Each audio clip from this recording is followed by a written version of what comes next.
Soviet संघ, जिसे हम यूएसएसआर भी कहते हैं, यानी union of Soviet socialist republics, एक ऐसा यूनियन या एक ऐसा संघ जो 15 गणतांत्रिक राज्यों से मिलकर बना था। सोवियत संघ के वजूद में आने की असली कहानी वर्ष 1917 से शुरू हुई, जब बोल्शेविक क्रांति हुई थी और रूसी साम्राज्य के अंतिम सम्राट जार निकोलस द्वितीय को सत्ता से बेदखल कर रूसी साम्राज्य को समाप्त कर दिया गया था। वर्ष 1922 में लेनिन के नेतृत्व में दूर दराज के 14 अतिरिक्त राज्यों को रूस में मिलाया गया और आधिकारिक रूप से यूएसएसआर यानी सोवियत संघ की स्थापना हुई, जिसके प्रमुख थे व्लादिमीर लेनिन। जार की तानाशाही से अलग होकर नए सोवियत संघ ने लोकतंत्र बनने की कोशिश की, लेकिन आखिरकार कम्युनिस्ट तानाशाही की ही स्थापना हुई, जिसमें सबसे प्रमुख तानाशाह हुए जोसेफ स्टालिन। 1924 में लेनिन की मृत्यु के बाद स्टालिन ने अपने आप को लेनिन का उत्तराधिकारी बताया और 4 साल तक चले सत्ता की लड़ाई के बाद ट्रॉट्स्की को हराकर वह रूस के सबसे बड़े नेता बन गए। 1924 में ब्रिटेन के प्रधानमंत्री ने रूस की सरकार को मान्यता दे दी। 1926 में सोवियत सरकार ने टर्की और जर्मनी देशों से एक ट्रीटी साइन कर ली और बाद में 1934 ईस्वी में लीग ऑफ नेशंस का सदस्य बन गया।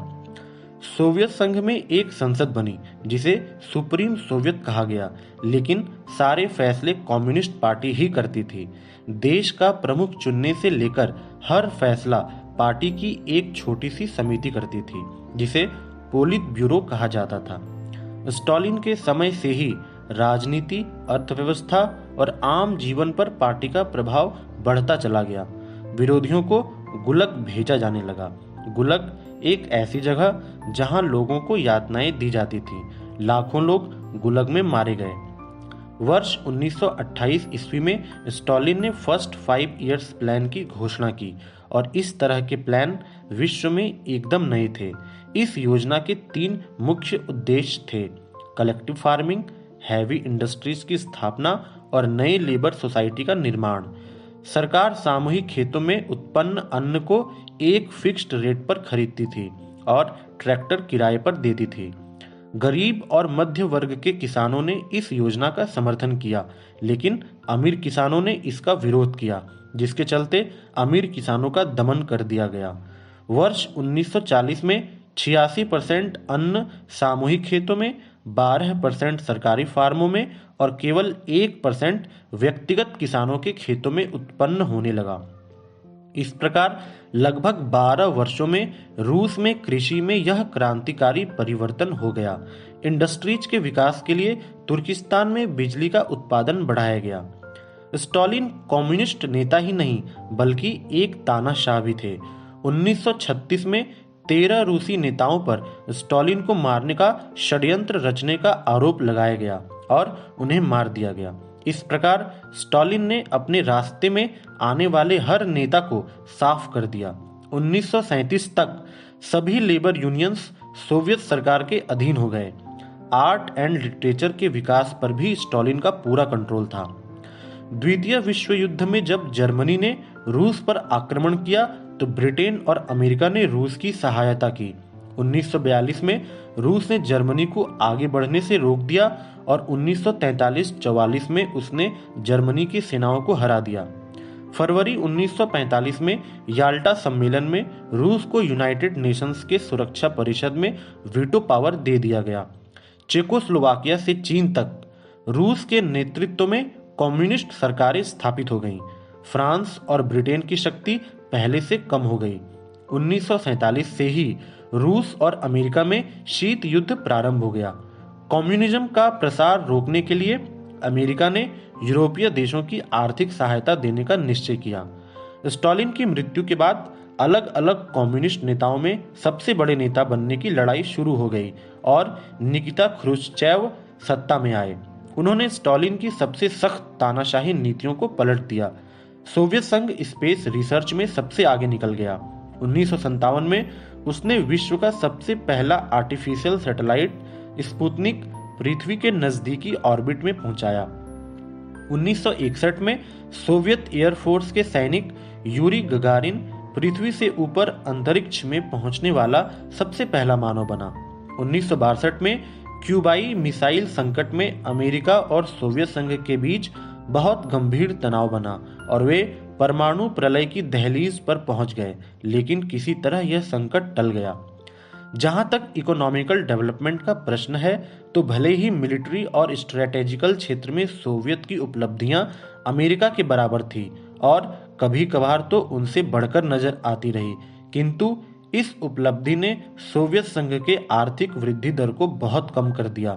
वास्तव में स्पेस रिसर्च में सुप्रीम बनने की ललक, आर्म्स मैन्युफैक्चरिंग पर बेतहाशा खर्च और अपना डोमिनेंस बनाए रखने के लिए अन्य देशों की इंटरनल मैटर्स में हस्तक्षेप, जैसे अफगानिस्तान और फिलिस्तीन में हस्तक्षेप करने से सोवियत संघ की अर्थव्यवस्था लड़खड़ाने लगी। इतना ही नहीं, पूर्वी यूरोप में जो कम्युनिस्ट स्टेट्स स्थापित हो गए थे, उन्हें आर्थिक व सैनिक तथा राजनैतिक मदद करना भी सोवियत यूनियन की नैतिक जिम्मेदारी थी। साथ ही नए नए आज़ाद हुए देशों की इकोनॉमीज को आर्थिक सहायता प्रदान करना भी उसकी नीति रही, ताकि वे अमेरिकी खेमे में जाने से बचे रहे। इन सभी कारणों से सोवियत संघ की आर्थिक दशा खराब होने लगी। अमेरिका के साथ परमाणु हथियारों में बराबरी की महत्वाकांक्षा ने सोवियत संघ की अर्थव्यवस्था पर कमर तोड़ बोझ डाल दिया। राष्ट्रपति रीगन के समय घोषित स्टार वॉर्स परियोजना को प्रभावहीन बनाने के लिए सोवियत संघ को अपने रक्षा बजट में बेतहाशा वृद्धि करनी पड़ी। 1970 के दशक में सोवियत अमेरिकी संबंधों में तनाव कम हुआ, लेकिन 1979 में जब सोवियत संघ ने अफगानिस्तान में हस्तक्षेप करते हुए वहां अपनी फौज भेजी, तो संबंध बहुत बिगड़ गए। इस हस्तक्षेप ने न केवल उस पर आर्थिक बोझ डाला, बल्कि अलोकप्रिय भी बनाया। इससे सोवियत संघ अंतर्राष्ट्रीय बिरादरी में बिल्कुल अकेला पड़ गया। इसी समय पूर्वी यूरोप में कम्युनिस्ट सोवियत साम्राज्य को चुनौती देने वाले आवाज उठने लगे। 11 मार्च 1985 को गोर्बाचेव ने सोवियत संघ का नेतृत्व ग्रहण किया और इसी के साथ सोवियत कम्युनिस्ट इतिहास का एक नया अध्याय शुरू हुआ। 1985 में वो कम्युनिस्ट पार्टी के महासचिव बने, तो उन्होंने एक सुधार कार्यक्रम शुरू किया, क्योंकि उनके पास आई थी एक खराब अर्थव्यवस्था और एक अयोग्य राजनीतिक ढांचा। उन्होंने पेरेस्ट्रोइका मतलब सरकार का नियंत्रण कम करना और ग्लासनोस्त नाम की 2 नीतियां शुरू की। गोर्बाचेव को लगा कि इससे प्राइवेट सेक्टर को फायदा होगा, इनोवेशन बढ़ेंगे और आगे चलकर फॉरेन इन्वेस्टमेंट भी सोवियत संघ में आएंगे। उन्होंने मजदूरों को हड़ताल करने का अधिकार दिया ताकि वो बेहतर वेतन और काम के हालात की मांग करें। ग्लासनोस्त के तहत ओपननेस एंड ट्रांसपेरेंसी को अपनाने की कोशिश हुई।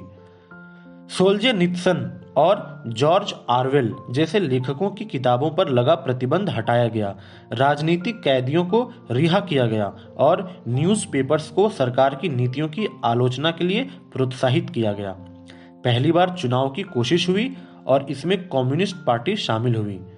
गोर्बाचेव का उद्देश्य इन अवधारणाओं के माध्यम से सोवियत व्यवस्था में पूर्ण परिवर्तन लाना था।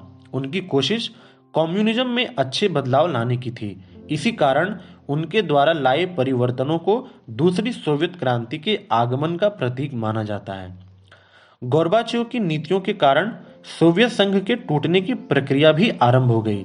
उनकी नीतियों के कारण सोवियत संघ की केंद्रीय सत्ता कमजोर हो गई, जिसके कारण सोवियत संघ में केंद्र के विरुद्ध संघर्ष करने वाली शक्तियों के हौसले बढ़ते गए।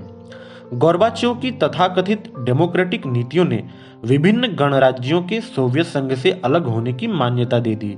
फलस्वरूप देखते ही देखते एक के बाद एक करके सोवियत संघ के गणराज्य आजाद हो गए और सोवियत संघ का विघटन हो गया। यह गोर्बाचेव की नीतियों का ही परिणाम था कि सोवियत कम्युनिस्ट पार्टी की शक्ति में लगातार कमी होता गया, जिसके चलते सोवियत संघ की शक्ति घटती गई। इसका परिणाम था एंटी कम्युनिस्ट शक्तियों का सिर उठाना। अमेरिका और वेस्टर्न देशों का भी सोवियत संघ को तोड़ने वाली इन शक्तियों को समर्थन प्राप्त था, परिणाम स्वरूप ये शक्तियां सोवियत संघ की एकता को खोखली कर दी गई। गोर्बाचेव ने पूर्वी यूरोप में भी कम्युनिज्म के गढ़ को टूटने से रोकने की दिशा में कोई प्रयास नहीं किया।